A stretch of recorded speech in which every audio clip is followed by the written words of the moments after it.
cuqaasha waayeelka iyo maamulka magaalada Fadhigaaba oo ka tirsan degmada Garadagh ee galbeedka gobolka Sanaag oo maanta kulan warbaahineed ku qabtay gudaha magaaladaasi ayaa ugu horeyn hambalyeeyay barasaabka cusub ee gobolka Sanaag dhawaan loo soo magacaabay injineer Maxamed Cilmi Xuseen iyo wasiirka wasaaradda diinta iyo awqaafta Somaliland Sheekh Cabdirasaaq Xuseen Cali Muuse waxayna madaxweynaha qaranka Somaliland mudane Muuse Biixi Cabdi uga mahadnaqeen magacaabista labadan mas'uul waxaana cuqaasha waxgaradka iyo maamulka Fadhigaaba oo hadaladooda iska daba qaatay ay yiraahdeen waxaan ku soo dhaweynaynaa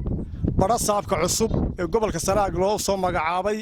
oo dalkiisii iyo dadkiisii iyo ciidiisii iyo deegaankiisiba ay tahay Maxamed Cilmi Xuseen waanu mahadnaqanaa xilka loo magacaabay in Ilaahay waanu la shaqeynaa in Ilaahay uu fududeeyo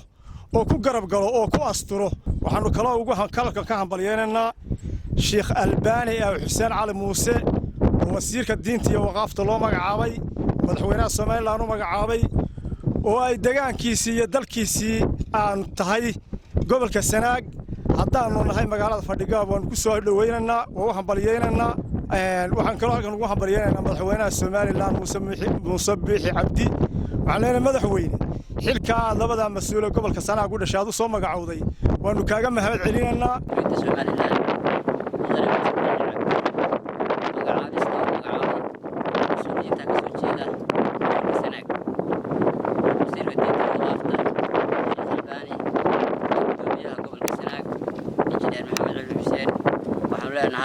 soo dhawaada xilli laydin baahnaa oo baahiyo badan gobolka ka jiraan laydin baahan yahay waa ku soo beeganteen waana wada shaqeynaynaa waan idin soo dhaweynaynaa madaxweynuhuna aad iyo aad ugu mahadsan yahay magacaabista uu magacaabay mas'uuliyiin ka soo jeeda deegaanka waxaan kaloo iyagana sagootiyeynaa oo hambalyeynaa barasaabkii hore gobolka injineer Axmed Cismaan Xasan muddo uu joogay aad iyo aad wax badan oo tabanka gobolka ka qabtay marka hore waxaanu u mahadnaqaynaa hambalyeynaynaana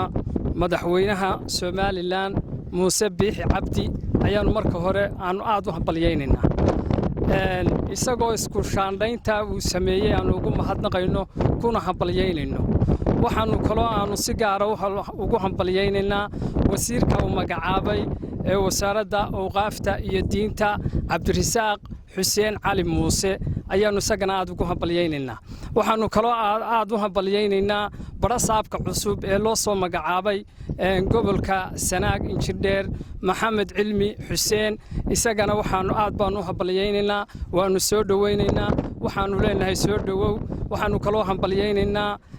barasaabkii hore ee gobolka joogay injineer Axmed Ismaaciilna hawshii uu qabtay ee gobolka ku qabtay ee uu ka qabtay aad baan ugu hambalyeynaa waxaanu halkan ka hambalyeynaa labada mas'uul ee loo soo magacaabay gobolka Sanaag injineer Maxamed Cilmi Xuseen iyo wasiirka diinta iyo waqaafta Sheekh sidoo kale waxaanu halkan hambalyo uga dirnaa madaxweynaha Somaliland madaxweynaha Somaliland garashada uu gartay labada mas'uul ee saameynta ku leh ka soo jeeda gobolka Sanaag kan joogtada Fadhigaab waxaanu halkan ku soo dhaweynaynaa ku hambalyeynaa wasiirka diinta iyo waqaafta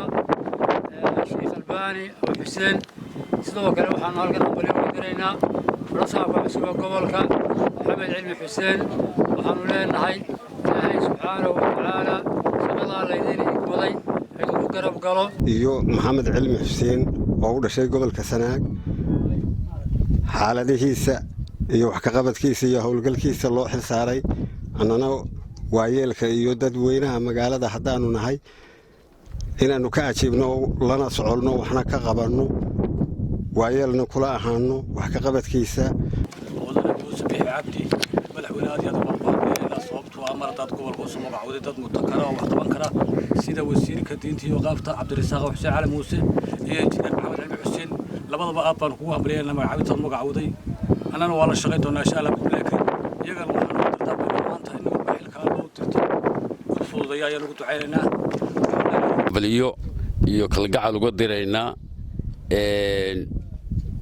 madaxweynaha Somaliland Muuse Biixi Cabdi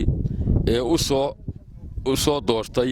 una arkay inay baahidii meesha taale u arkay labada mas'uul Sheekh Albani ninka la yidhaahdo shiikha inaa xuseen cali muuse oo diintii waqaafta iyo ina cilmi xuseen oo laga dhigay barasaab labadaas oo maanta labadii nin ee loo baahnaa ah ee dalka wax ka qaban lahaa ee oo u baahnaa gobolka Sanaag oo una dhashay halkan aanu joognaana waa Fadhigaab halkay u dhasheen waa halkaan uga hambalyeynayna waxaanu leeyahay xilka hay'ad la qabto anana waan ku garab taaganahay haddii allaba ku roon yahay aad iyo aad baanu idin salaamayna Maxamed Kumburi telefishinka bulsho Garabag